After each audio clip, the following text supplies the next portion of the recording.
scrimmage kick. It's a little bit blocked, but the ball ends up in the air. There's a muff by the receiving team, and then the kicking team ends up with it. Here you go. Here it is again. And now you've got the replay on this. And that's what we have. Any K player may catch or recover a scrimmage kick while it's beyond the neutral zone or expanded neutral zone. This is where the expanded neutral zone is, provided such kick has been touched by a receiver who was clearly beyond the neutral zone at the time of the touch. So there is 624 in regards to why this play it's going to be the way it's going to be. Now, the other part of this rule is touching of a low scrimmage kick by any player is ignored if the touching is in or behind the expanded neutral zone.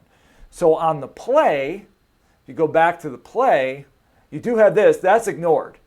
But why isn't that one ignored?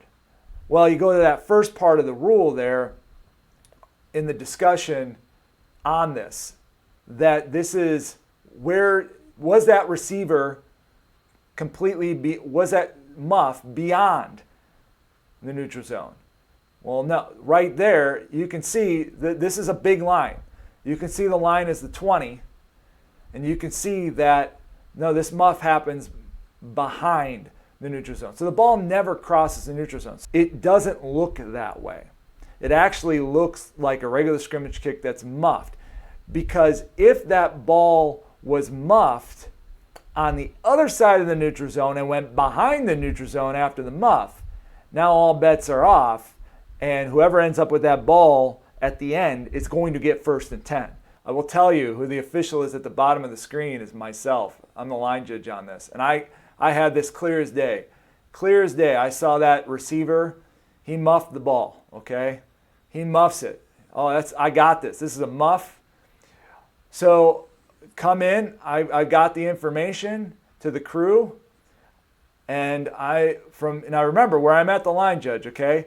Line judge on most mechanics, as soon as the ball is snapped, you're going downfield. So I have really no perspective on the neutral zone, the line of scrimmage. I'm not ruling that. I'm ruling on what I see. So come in, and then what happens is now there's a discussion, okay? There's a discussion between the crew.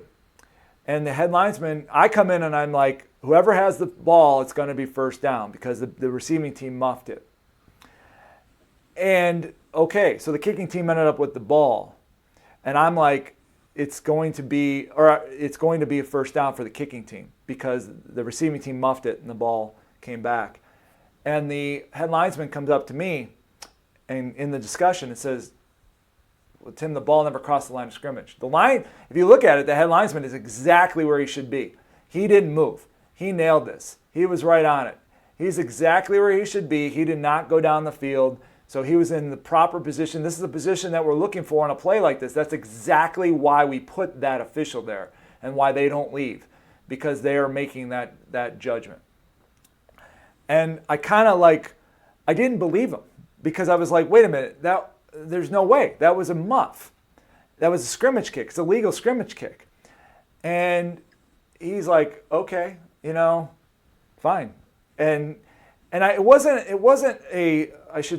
like a mean conversation or conversation that was heated or anything like that. I just said, no, it was a scrimmage kick. I was kind of questioning, why are you giving me this information? It was a scrimmage kick. It was a legal scrimmage kick. Even though it was blocked, it was a legal scrimmage kick. And the back judge came up and said the same thing. It was legal. But he was trying to give that information. Now, I wish it would have been a little bit more forceful. It might have jogged my brain. But what we ended up doing in that play is we ended up giving the ball to the kicking team, and we ended up giving them 1st and 10. Now, it turns out 4 plays later, the football gods were looking down upon us because they ended up screwing up. They heard the horn. It was the end of the quarter, and they stopped, and they gave the ball to the other team. It was really weird. So the receiving team ended up getting the ball where they would have been anyways. It was really weird. There is a difference between a mistake and a crime. And a mistake is something when you do it on accident. And a crime is when it's done on purpose. Like you ignore a rule, you ignore or something, and you're just doing it. So that was a mistake. And we make mistakes, okay? That's important because I mean that's just what we do. And hopefully I haven't worked the perfect game yet, so I don't know if anybody has. So just know that. So we do make mistakes. Now the second thing on this is that failure is the first step to success. I don't know if anybody's ever heard that before, but when you have a mistake or failure, that's the first step to succeeding as you move forward in whatever it is that you're doing, officiating or life or whatever. Many successful people, in fact, in order to be successful, you would have had to have failed at some point. And that's what you build on. Every successful person has failed. They may not have failed bigger as huge failures, but they've had failures along the way that has continued to improve them. And the final thing on this is that we need to celebrate success and learn from your mistakes or failures. And I don't know if we celebrate success enough as officials. I mean, we try to do it here, we try to point it out, but we also have to celebrate success because when we do make mistakes like this, like I did, then we forget about the successes because there's a lot of successes that happen. And I just want everybody to think about that. The final thing I will say on this, that was not a judgment, that was a rule. And the rule was not enforced or it was not applied properly. If that was at a different level, and I'm sure Bill and Mike could appreciate this and probably agree. If that was at a higher level, I would be suspended this week. Without a doubt. And they may say the whole crew, but I'm not giving it to the crew. I'm taking this one because the information was provided and I didn't act on that information. So I'm taking it. So because of that, and because I want to be elite, and because I want to be the best of the best, and I want everybody out there to be the best of the best, I am fining myself my game fee, and I will be donating it to Umps Care Charity because that's what should have happened to me. If we didn't have an officiating shortage, I would be suspended this week for improperly enforcing or applying a rule. That's the accountability that I'm holding myself to. And that's the accountability I hope you hold yourself to. Because we do make mistakes, and I'm going to learn from this mistake. Don't worry about it. I am.